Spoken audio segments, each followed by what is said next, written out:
everyone, it's Melody Snowflake, and welcome to the fourth and final installment of my analysis of Lapis Lazuli. This is a small character analysis series where I talk about Lapis, go in depth in her character and motivations and feelings, and address the misunderstandings people seem to have of her character. Before I begin, I'd like to say that if you don't agree with this video or the opinions that I state in here, that's okay, but please be nice about it in the comments section, and please try not to start an all-out gem war in there. If you start something that might cause chaos or something, I might have to delete your comment. I'm so sorry. Also, if you haven't watched my previous video on these topics yet, then please I recommend you check that one out first, as I won't be covering the stuff I covered there in this video. One last thing, if you haven't even seen Steven Universe yet, then I highly recommend you check that show out before you actually watch this video, because there will be lots of spoilers, as Lapis is an important character to the plot and the story as a whole, and I can't talk about her without revealing quite a bit. Okay, with all of that out of the way, let's go back to where we left off. In our last episode, we talked about Room for Ruby, and how Lapis could not trust Ruby because she just seemed a little bit off, and when she finally decided to give Ruby a chance, she was backstabbed. Now let's move on to raising the barn. Oh gosh, people seem to hate Lapis for this episode, and honestly, when I first watched it, I was like heartbroken. But I've been doing some thinking, and honestly, I can see where Lapis is coming from here. Lapis had been trapped in a mirror for 5,000 years, and this was all because of a war between the diamonds and the crystal gems. Meanwhile, Steven had just escaped from Blue and Yellow Diamond and Homeworld in general, and Lapis is afraid that the diamonds would come after him, and obviously a fight was going to break out. She didn't want to be caught in that situation again. It brought back too many traumatic memories for her. She's been through too much. This is why I say that even though she seemed to be getting better in Gem Harvest, she hasn't fully gotten over the whole mirror incident and the whole getting caught in another war thing. Because, as you can see from this episode, she was basically having a freak-out panic attack about it. But let's go back to the beginning of this episode. When Lapis found out that Steven had just escaped from the diamond, she said to Peridot that he had to leave Earth. By this point, Lapis had already grown to love Earth, as you can see from Beta, Gem Harvest, the new crystal gems, and Room for Ruby. She had grown to love Earth. In Room for Ruby, Lapis herself stated that she was still getting used to it, but that it may be hard to like Earth at first, and that she took so long to like this planet. This shows that she had grown to love Earth by the time Raising the Barn came along. However, as she said later in an episode called Can't Go Back, all the colors just started to fade. Everything beautiful about Earth just disappeared. She couldn't see any beauty in it anymore because all she could see was that the Earth was a potential target for the diamonds and that she would be in danger. She wanted to get away from there. She was scared. Her fear overpowered her reasoning. Her fear overpowered her love for Earth and everything else. Her fear overpowered everything. She just wanted to get out of there. She wanted to save herself. She was scared. She didn't want to get in that situation again.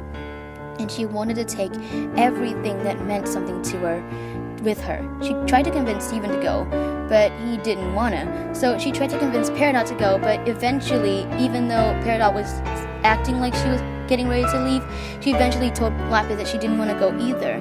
Lapis probably just decided to let it go after the initial betrayal, because she probably figured, my friends are brave, they can probably fight it off. I can't deal with this. I can't. So she just took whatever she could from Earth that she cared about. The only thing that was left, the barn. She took the last piece of Earth that she cared about with her and escaped. She just wanted to get away. She was scared, and people might be thinking she was selfish, but she was just scared. She really just wanted to get away. She just didn't want to be caught in that situation again. Yeah, I guess she shouldn't have taken the barn, but to Lapis, it was just taking a piece of Earth that meant something to her. She didn't have anything left, honestly.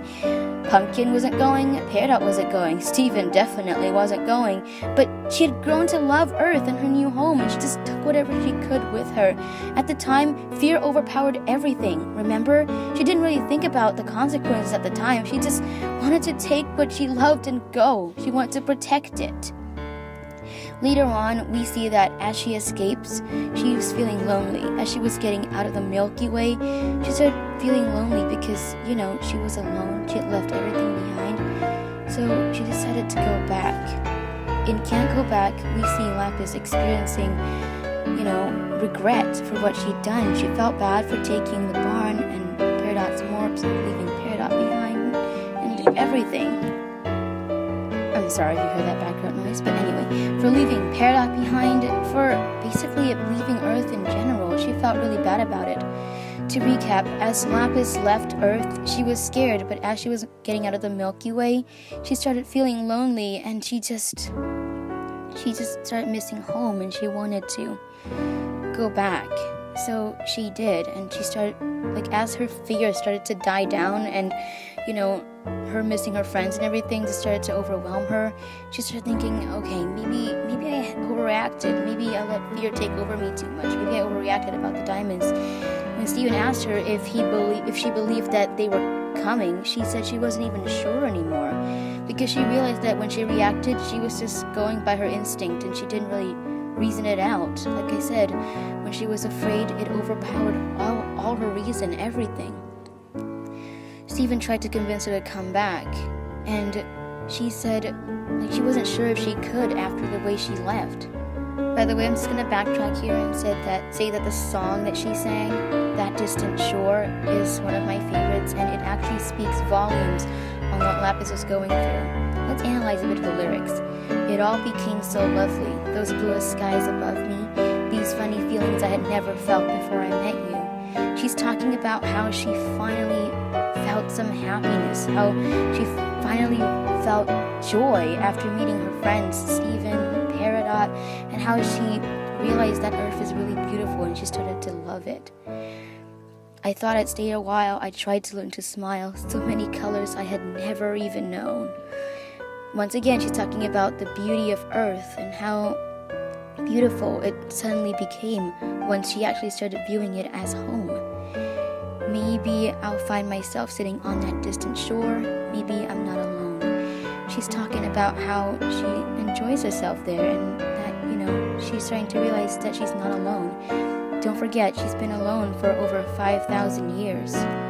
When she met Steven and befriended Peridot, she finally felt like, she had friends. She was no longer alone in all this. And that's what that part of the lyrics meant. Then I see the colors fading, gentleness of light escaping, shadows of my fear invading. Have I seen this all before?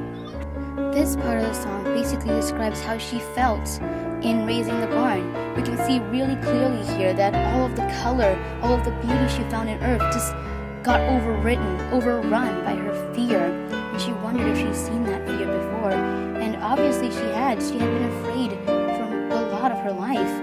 Even in the episode itself, Can't Go Back, she was telling Steven maybe she was tired of running away, which shows that it's not the first time she tried to escape. Look at Jailbreak, when she tried to run away and not be part of the confrontation, but Jasper dragged her back anyway.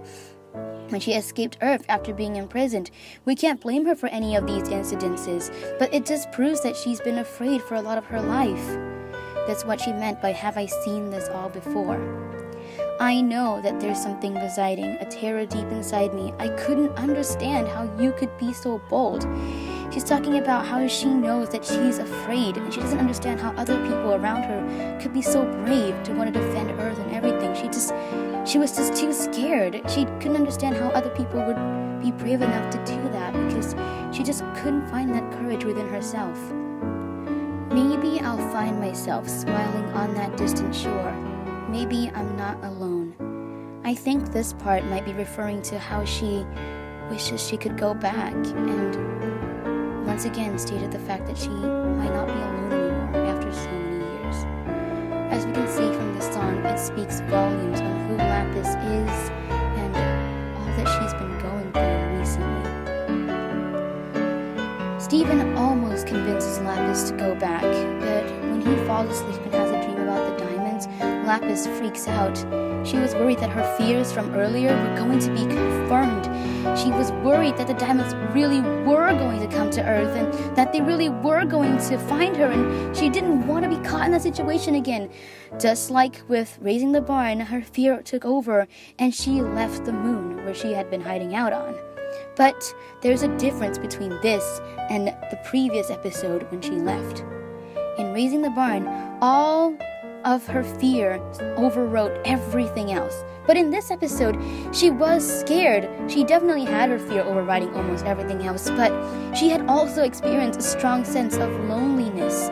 She had also experienced that feeling of missing her friends, of wanting to be around them. And also now, she had confirmation, or at least she thought she had confirmation, that the Earth was going to be in danger.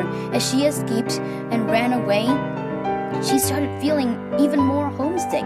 She started missing her friends even more, even though she was scared. And knowing the Earth and her friends were in danger, knowing Lapis, she would want to protect them. Just like she did in Jailbreak, just like she did in Alone at Sea, she wanted to protect them. It's who Lapis is. And this is what got her to make the decision to turn back. She wanted to protect her friends so badly. She wanted to be with them so badly that her love for them overrode even that fear that she had. She knew that she was going to go back to face the diamond. She knew that they were probably going to punish her. She's gonna be hurt like a crystal gem. Just like if, for example, if the diamond decided to attack the crystal gem, she'd be in the same line of fire. She knew that. But she wanted to be with her friends. She wanted to be there for them and protect them. She wanted to be with them. She realized that she'd rather be that way than be safe and alone. As she stated in Can't Go Back, that feeling intensified in that scene where she decided to go back. She felt that if the diamonds were going to punish her like a crystal gem, she might as well be one anyways, as she was going to defend her friends and the planet she had grown to love. She came back and reunited, all her fears conquered, or at least overrun by her love for her friends. She fought Blue Diamond and got pooped later on, but in Change Your Mind, she came back. She reformed with her outfit in the shape of a star, showing her decision to finally be a crystal gem. After all those years, after so long of, bonding with the crystal gems, of being afraid, she finally conquered it, or at least her love for her friends overpowered it, and she claimed to be a crystal gem. She decided to be a crystal gem. She was no longer afraid, or at least she wanted to be with her friends. She wanted to protect them. Lapis felt new strength and courage flowing within her. She was no longer going to hide or run. She was going to fight. She was going to stand up for her friends and what she believed in and what was right. She was going to be with them on their side. This is when we know for sure that she was a crystal gem. She sided with the crystal gems. She finally is a crystal gem. With all that behind her, with the Diamond War over, she was happy, as we see in the final song. Well, in the second final song, We Are the Crystal Gems, Change Your Mind version. As we saw, she was happy, and she was just happy to finally be free, with nothing to be afraid of.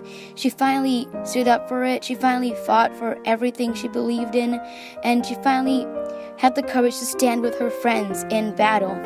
Even after she got poofed and reunited, her determination, her love for her friends and everything was still there. And that's why when she came back, she was a crystal gem. Her outfit showed it, that she had that star design, like her outfit was in the shape of a star. This just shows that she finally got the courage to fight back, and she finally felt like she belonged with the gems after all.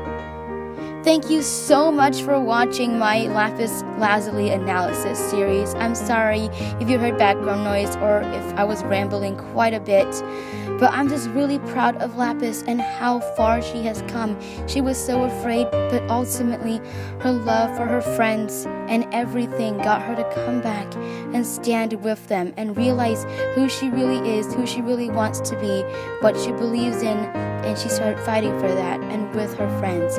And even after she got poofed, she wasn't fazed by it and reunited. She came back as a crystal gem with an even stronger determination to fight with them, to fight alongside them, to fight for herself and for them, for Earth, for everything she believed in. Once again, if you don't agree with me, please be nice about it in the comment section. But thank you so much for watching this series. It means a lot to me. I've been holding back from talking about this for quite a while, but I just had to say something about Lapis because her character has been so misunderstood. She started off as an anti-hero, or at least a neutral party, but as time goes by, she grew to love Earth, the crystal gems, her new friends, the planet, and she finally managed to get that love to overpower all her fears, and she managed to fight with them and decided to make herself a crystal gem. She decided to join them. So I'm just really proud of Lapis, and she's come so far. After everything she's been through, she finally found it in herself to fight back and join the crystal gems. It's just so beautiful to see for me, and I'm really glad you guys journeyed with me through these 4 videos to talk about her. Thank you so much once again for watching. This brings me to the end of the series. Once again, I'm really sorry if I ramble or if I stumble. But once again, thanks for watching. I'll see you guys in my next video. Goodbye!